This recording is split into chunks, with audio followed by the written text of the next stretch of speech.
राजस्थान के चिकित्सा सिस्टम को झकझोर देने वाली एक ऐसी खौफनाक खबर जिसे सुनकर किसी की भी रूह कांप जाए। कोटा और बीकानेर के बाद अब भीलवाड़ा का महात्मा गांधी सरकारी अस्पताल प्रसूताओं के लिए काल बन चुका है। जरा सोचिए, एक माँ जो एक नई जिंदगी को जन्म देने अस्पताल आती है, वो वहां से कफन ओढ़कर बाहर निकल रही है। भीलवाड़ा में पिछले 6 दिन के अंदर 6 प्रसूताओं की मौत हो चुकी है और सबसे हैरान करने वाली, सबसे शर्मनाक बात जानते हैं कि क्या है? अस्पताल के ऑपरेशन थिएटर में संक्रमण था और इसकी रिपोर्ट भी आ चुकी थी, लेकिन इसके बावजूद डॉक्टर वहां धड़ल्ले से सिजेरियन ऑपरेशन करते रहे। दर्शकों, ये सिर्फ आंकड़े नहीं हैं, ये हंसते खेलते परिवार की बर्बादी की दास्तान है। भीलवाड़ा के मातृ एवं शिशु चिकित्सालय में जो खेल चल रहा है उसकी क्रोनोलॉजी समझिए।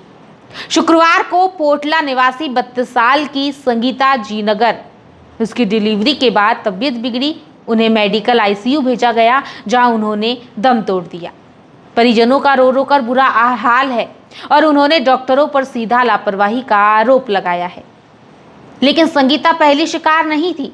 इससे पहले भी 5 जुलाई को शिमला गुजर, जिसकी उम्र 28 साल थी, उनकी मौत हो चुकी है। 7 जुलाई को फौरी देवी ने दम तोड़ा, 8 जुलाई को ईशा पांडे ने और 9 जुलाई को दिव्या की मौत हुई। यानी 5 से 9 जुलाई और फिर शुक्रवार, महज 6 दिनों में 5 मौतें।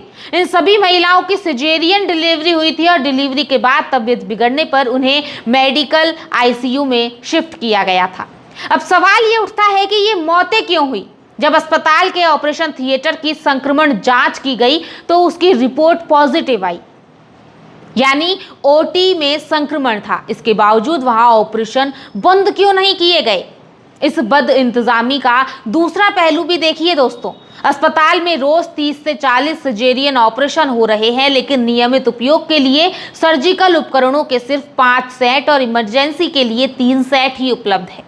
नियम कहता है कि किसी भी सर्जिकल सेट को दोबारा इस्तेमाल करने से पहले उसे 3 घंटे तक स्टरलाइजेशन की प्रक्रिया से गुजरना पड़ता है, लेकिन यहाँ क्षमता के कई गुना ज्यादा काम का दबाव था, जिसके कारण बिना सही स्टरलाइजेशन के उपकरण इस्तेमाल हुए और संक्रमण का खतरा जानलेवा स्तर तक बढ़ गया।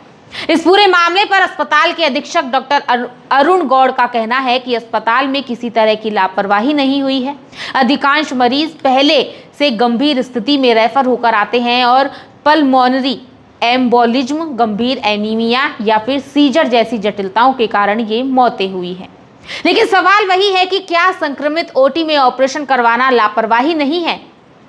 सच्चाई ये है कि ये बीमारी सिर्फ भीलवाड़ा तक सीमित नहीं है। बांसवाड़ा के सरकारी अस्पताल में भी ऐसी ही दिल दहला देने वाली खबर आई है, जहां शुक्रवार को सुबह महज 2 घंटे के अंदर 2 प्रसूताओं की मौत हो गई। दोनों महिलाओं ने पहली बार बच्चे को जन्म दिया।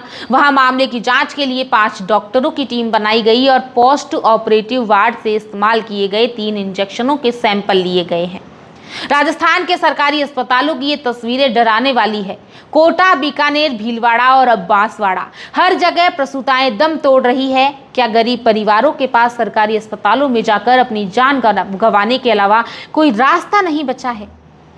कब जागेगा चिकित्सा विभाग और कब तय होगी इन मौतों की जिम्मेदार डॉक्टरों और प्रशासन की जवाबदेही?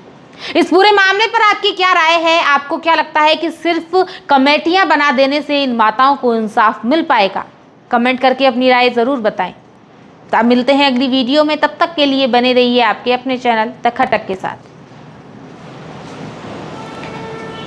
इसके विजुअल भी दे दिए।